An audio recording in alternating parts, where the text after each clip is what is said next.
Hello everyone and welcome back to our tutorial. Today, I'm excited to show you how to access Chrome's hidden feature, Reader Mode. Chrome actually has a built-in Reader Mode that you may not be aware of. But don't worry, I'll show you how to find it and use it.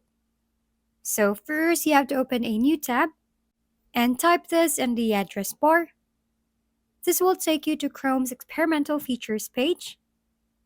Next, search for Reader using the search bar at the top. Once you find the option for Enable Reader Mode, select Enable from the drop-down menu.